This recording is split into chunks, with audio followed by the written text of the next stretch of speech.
יברכך אדוני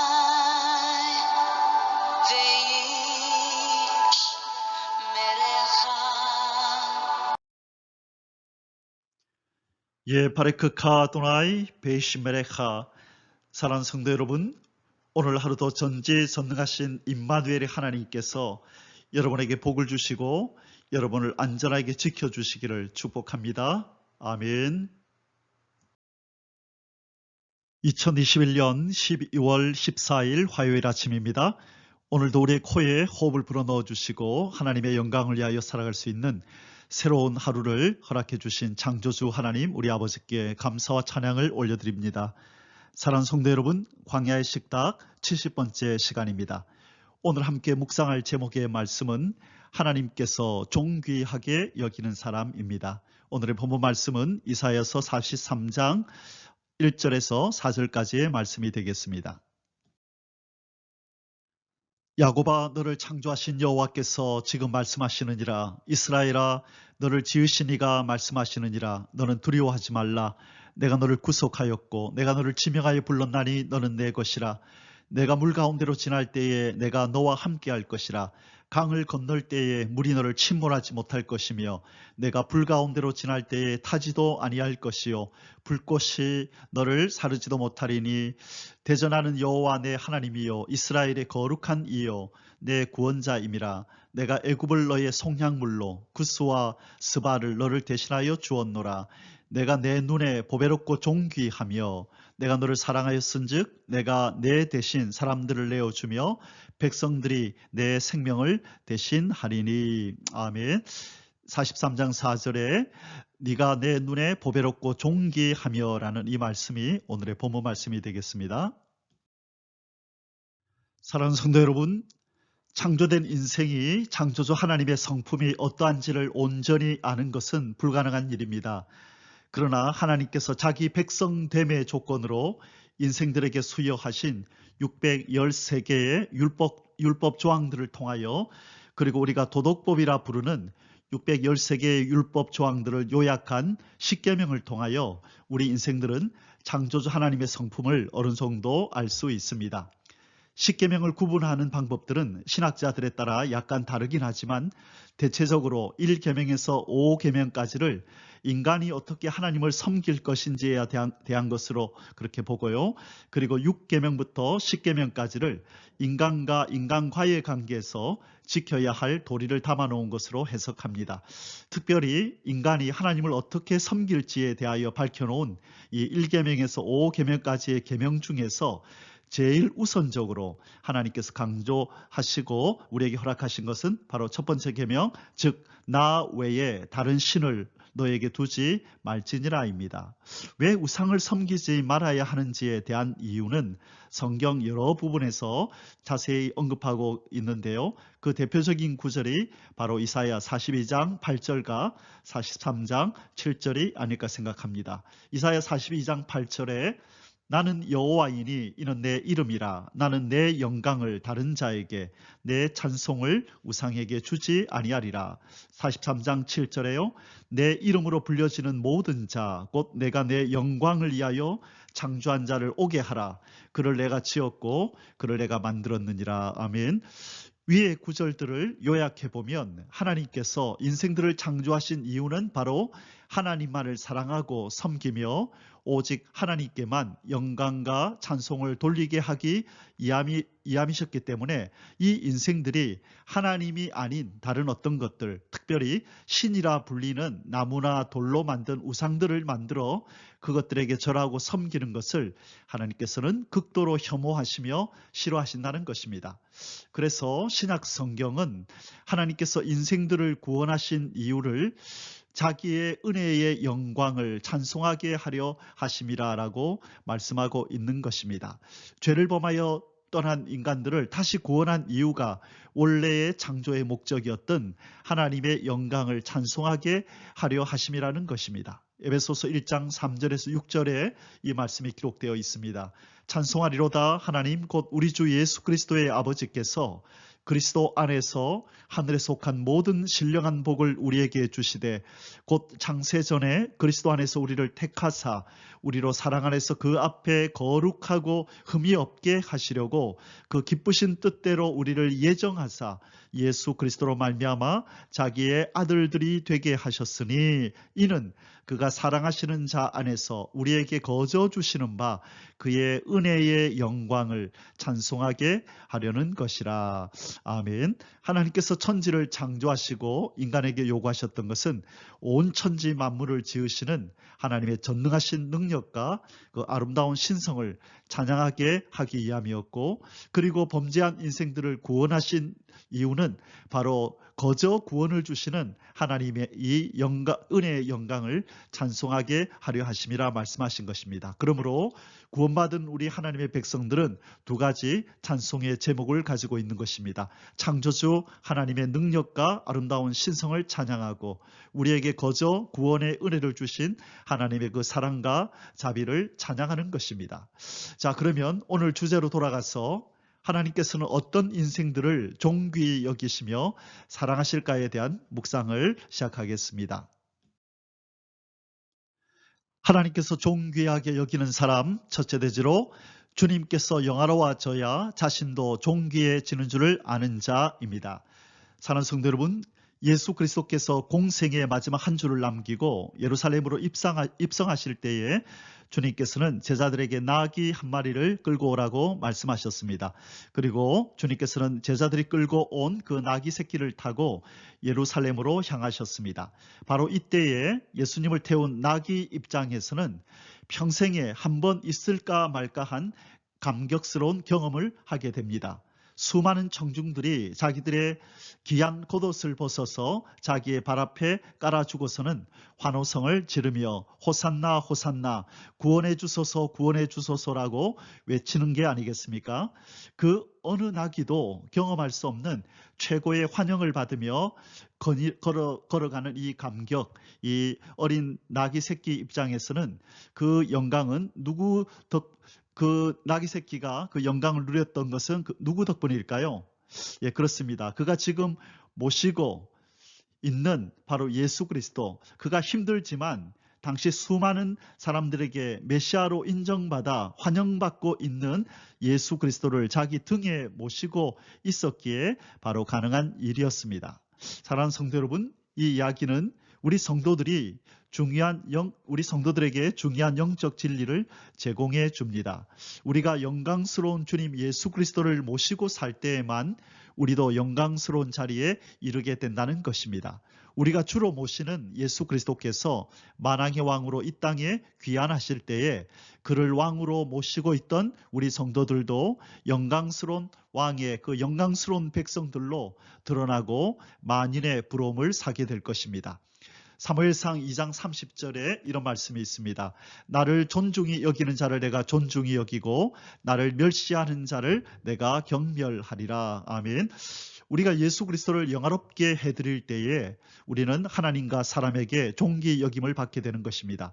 그리고 우리가 예수 그리스도를 존대해 드릴 때에 그분은 그분의 이름으로 기도하는 우리들의 기도에 응답하여 주실 것입니다. 요한복음 15장 7절에 너희가 내 안에 거하고 내 말이 너희 안에 거하면 무엇이든지 원하는 대로 구하라 그리하면 이루리라. 아멘. 누구보다도 이 영적인 은사와 능력을 많이 소유했던 사도 바울이 평생을 변질되지 않고 끝까지 믿음의 경주를 잘 마치고 생명의 면류관을 받을 수 있었던 비결은 무엇일까요? 그것은 바로 사도 바울의 이 전도 방식에 있었습니다. 고린도후서 4장 5절에요. 우리는 우리를 전파하는 것이 아니라 오직 그리스도 예수의 주 되신 것과 또 예수를 위하여 우리가 너희의 종된 것을 전파함이라. 아멘. 그렇습니다. 이 사도 바울은 그의 놀라운 은사를 보고 자신을 신처럼 받들려는 사람들을 제지하면서 자신은 주님의 종이니 오직 주 예수께만 영광을 돌리라고 말하였습니다. 자기는 죽고 그 안에 거하시는 예수 그리스도만 영화롭게 해드렸던 것입니다. 이러한 사도 바울을 예수 그리스도께서는 존귀히 여기시고 오고 가는 세대 가운데에 그의 이름을 높여주신 것입니다. 이와 동일한 삶을 살았던 사람이 바로 세례 요한이었었지요. 그가 남긴 유명한 말이 있습니다. 요한복음 3장 30절에 그는 흥하여야 하겠고 나는 쇠하여야 하리라. 예수 그리스도는 흥하여야 하겠고 세례 요한 자신은 쇠하여져야 하리라고 이렇게 말한 것입니다. 이런 세례 요한을 주님께서는 어떻게 평가하셨습니까? 누가복음 7장 28절에 내가 너희에게 말하노니 여자가 낳은 자 중에 요한보다 큰 자가 없도다. 아멘.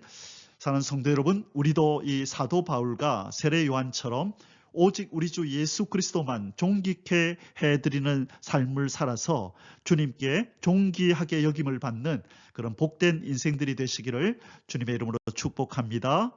아멘. 하나님께서 존귀하게 여기는 사람, 두 번째로 자신이 죽어야 주님이 사는 줄 아는 자입니다. 예수 그리스도를 믿는다는 것을 우리는 여러 가지로 표현할 수 있겠지만 성도들이라면 누구나 알만한 한 구절이 이에 대해 잘 설명해 주고 있습니다. 바로 갈라디아서 2장 20절입니다. 내가 그리스도와 함께 십자가에 못 박혔나니 그런즉 이제는 내가 사는 것이 아니요 오직 내 안에 그리스도께서 사시는 것이라.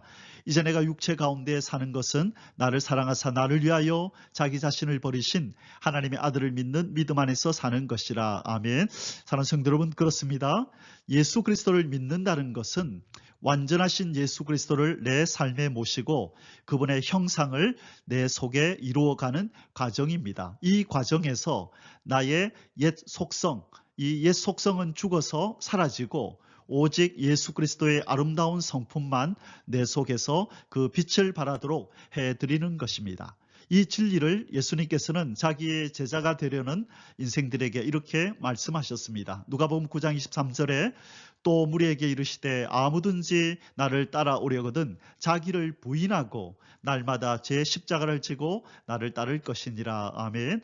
내 안에 모신 주님이 나를 통하여 그분의 아름다운 성품을 나타내시도록 나를 날마다 십자가 앞에서 쳐서 복종시키는 삶, 이것이 바로 날마다 우리가 우리의 십자가를 지는 삶입니다. 그래서 이 진리를 깨달은 사도 바울은 이렇게 고백하였던 것입니다. 갈라디아서 5장 24절에 그리스도 예수의 사람들은 육체와 함께 그 정욕과 탐심을 십자가에 못 박았느니라. 이것이 바로 우리 주님이 우리 안에서 사시고 그분을 나타낼 수 있는 방법이라는 것이죠. 나의 정욕과 나의 탐심, 곧 내 자아가 십자가에서 죽어야 한다는 것이죠. 그리고 고린도전서 15장 31절에서 사도 바울은 또한 이렇게 고백합니다. 형제들아, 내가 그리스도 예수 우리 주 안에서 가진 바 너희에 대한 나의 자랑을 두고 단언하노니 나는 날마다 죽노라. 나는 날마다 죽노라. 이것이 바로 하나님께서 존귀하게 여기는 자의 삶이라는 것입니다. 이 사도 바울의 고백이 오늘 이 아침에 우리의 결단과 각오가 되어야 할 줄 믿습니다. 아멘. 하나님께서 존귀하게 여기는 사람, 세 번째는 주님이 쓰시겠다 하실 때 기꺼이 드리는 자입니다. 사랑하는 성도 여러분, 우리가 나귀를 타고 예루살렘에 입성하시는 예수 그리스도에 대해서 묵상할 때 자칫 간과하고 지나칠 수 있는 한 사람이 있습니다. 바로 그 나귀의 주인입니다. 누가복음 19장 30절에서 31절에 이르시되 너희는 맞은편 마을로 가라. 그리고 들어가면 아직 아무도 타보지 않은 나귀 새끼가 매어 있는 것을 보리니 풀어 끌고 오라.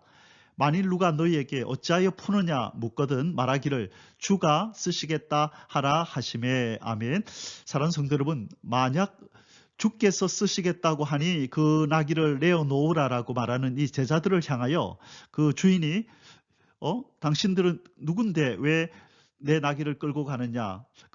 당신들을 보낸 그 사람이 누구길래 왜 내 나귀의 주인이라고 말하느냐라고 이렇게 반문하였다면, 그리고 그 나귀 내어주기를 거부하였다면 어떻게 되었을까요? 그러나 그 나귀의 주인이 누구였는지 성경에 자세히 기록되어 있지는 않지만 우리가 알 수 있는 한 가지는 적어도 그 사람은 예수님이 자기의 주인임을 인정하는 하나님의 사람이었다는 것입니다. 그렇지 않고서야 어찌 자기의 소유인 나귀를 주님 앞에 그렇게 주님이 요구하니 꼭 예수 그리스도가 주인인 것처럼 그 나귀를 내어줄 수 있었겠습니까? 바로 이러한 신앙적인 모습을 우리는 청지기 의식이 투철하다라고 표현을 하는 것입니다. 다시 말해 내 자신이 나의 것이 아니라 하나님이 나의 주인이시기에 내가 소유한 모든 것이 또한 주인이신 하나님의 것이라는 의식 말입니다. 이러한 청지기 의식이 신앙의 기본이요 기초입니다. 신앙생활에 있어서 이 청지기 의식이 저변의 기본으로 세워지지 않으면 결코 성숙하고 깊은 신앙으로의 진보는 불가능합니다. 이에 대한 좋은 예가 바로 예수님과 대화를 나눈 후에 너의 재산을 팔아 가난한 자들에게 나누어주고 나를 따르라라는 주님의 말씀에 그만 실족하여 떠나가 버린 부자 청년입니다. 마태복음 19장 20절에서 22절에 이 말씀이 나오죠. 그 청년이 이르되 이 모든 것을 내가 지켰사온데 아직도 무엇이 부족하니까?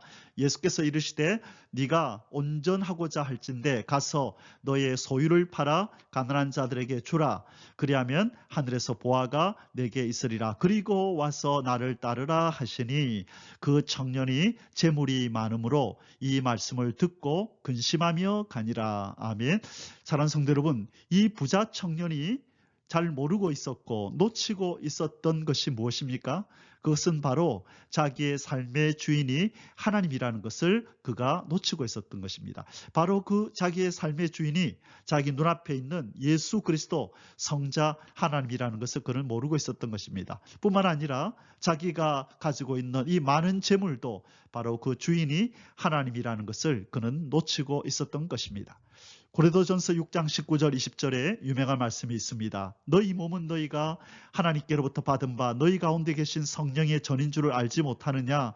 너희는 너희 자신의 것이 아니라 값으로 산 것이 되었으니 그런즉 너희 몸으로 하나님께 영광을 돌리라. 값으로 산 것이 되었으니 너희는 너희 자신의 것이 아니라 값으로 산 것이 되었으니 그런즉 너희 몸으로 하나님께 영광을 돌리라. 예수 그리스도 피값으로 산 것이 되었으니 우리는 이제 우리의 것이 아니라 하나님 아버지의 것이고 하나님의 아버지의 영광을 위하여 영광을 돌리며 살아야 할 청지기들이라는 것입니다. 자, 그러나 훌륭한 믿음의 선배 이 사도 바울은 이 부자 이 청년과는 달리 이 청지기 의식에 대한 투철한 이 진리를 알고 있었습니다. 그래서 그는 이 진리를 온전히 알았기에 이렇게 고백하며 평생을 살았던 것입니다. 로마서 14장 8절입니다. 우리가 살아도 주를 위하여 살고 죽어도 주를 위하여 죽나니 그러므로 사나 죽으나 우리가 주의 것이로다. 아멘, 아멘. 오늘의 말씀을 뵙겠습니다. 하나님께서 존귀하게 여기는 사람은 어떤 사람입니까? 첫째로 주님께서 영화로워져야 자신도 존귀해지는 줄을 알고 그렇게 주님을 영화롭게 해드리기 위하여 사는 사람입니다. 두 번째로 자신이 죽어야 주님이 사는 줄 알고 자기 안에 있는 옛 속성, 옛 사람을 날마다 죽이며 주님만이 나타나게 하기 위해서 살아가는 사람입니다. 셋째로 주님이 쓰시겠다 하실 때 기꺼이 드리는 자입니다. 자신과 자신의 모든 소유를 하나님이 맡기신 줄 아는 이 청지기 의식을 가지고 살아갈 때 하나님께서 그 사람을 존귀하게 여긴다는 것입니다. 사랑하는 성도 여러분, 사람이든 물건이든 간에 자기가 처해진 상황에서 그 목적에 부합된 존재감을 드러낼 때 가치 있는 것으로 우대받고 존귀 여김을 받는 법입니다. 하나님의 영광을 위하여 창조된 우리 인생들이 창조주 하나님께로부터 존귀하다라고 인정을 받기 위해서는 우리 인생이 창조된 목적, 즉 오직 하나님만을 위하여 살아가고 그분만을 섬기며 영광과 찬송을 그분께만 올려드려야 합니다. 이러한 삶이 잠시만의 것이 아니라 우리의 평생에 지속적으로 가능하게 하기 위해서는 우리의 삶의 목적이 하나님의 영광을 위한 우리는 하나님의 부속물이라는 것을 깊이 이 진리를 깊이 자각하고 인정해야만 하는 것입니다. 오늘 하루 이 진리를 깊이 깨닫고 실천하여 더 한층 하나님께 존귀한 자라 인정받는 저와 여러분이 되시기를 주님의 이름으로 축복합니다. 아멘. 함께 기도드리시겠습니다.